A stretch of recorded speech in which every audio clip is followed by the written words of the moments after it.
So first of all, everybody online was saying that it was a real great stoppage by you, from guys like Errol Spence, J-Rock.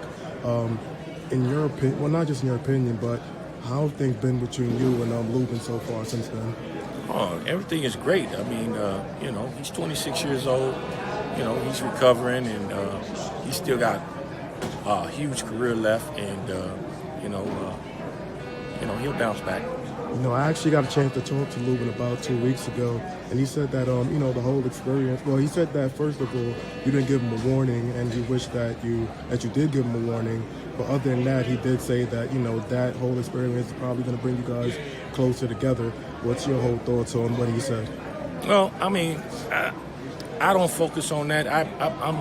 I've been doing this for over 30 years, and what I'm seeing from the corner, and the judgments that I make is from over 30 years of world championship experience. So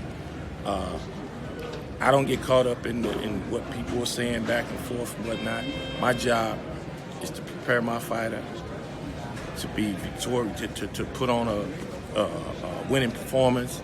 And some nights is your night, some nights it's not. And as a head trainer, you have to make the tough decisions, and you have to look out for your guy. And I feel like, I did that for my guy that night. Absolutely. And like I said, Lubin did say that the whole experience is probably going to bring you guys closer together. Mm-hmm. But, if you had a chance to do it over, obviously you would still, you would probably still pull it off. But would you have probably gave him a warning? No. What I did was I gave him another round to show me that we could turn the thing around. And once I saw that, things that I know my guy is capable of doing, he's not doing, and the opponent is kind of turning up, and the situation, is may get even worse for my guy. I make the right decision for my guy. That's what I do. In addition to that, Lubin did tell me that he had a separated shoulder. Well, he had a significant shoulder injury before the fight, and then during the fight, I think he said maybe about the third or the fourth, it ended up being separated. Well, I don't know nothing about an injury before the fight, so okay. Gotcha. I know he's got a separated shoulder that's going to require surgery.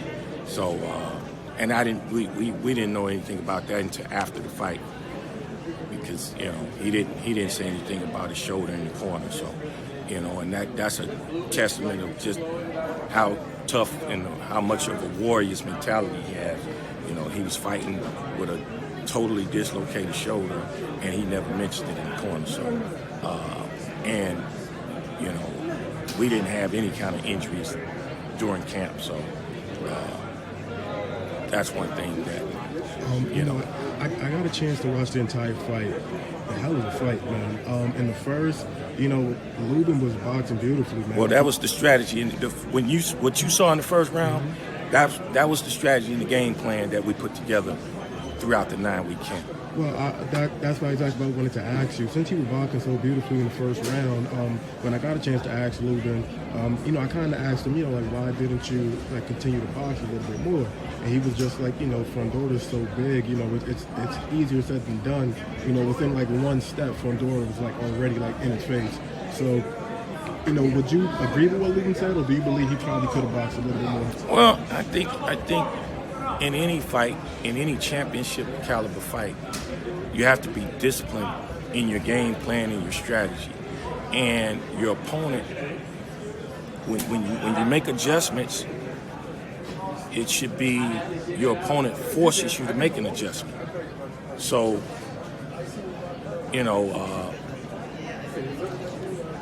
in the fight, I thought that if we kept him in the center of the ring, boxing, turning him a little bit, we'd be successful. And in the first round, the whole world saw that Hammer was successful doing that. So, but, in fights, a fighter's fighting a fight. And sometimes he feels like, hey, I think I'd be a little more successful, fighting the fight in this area.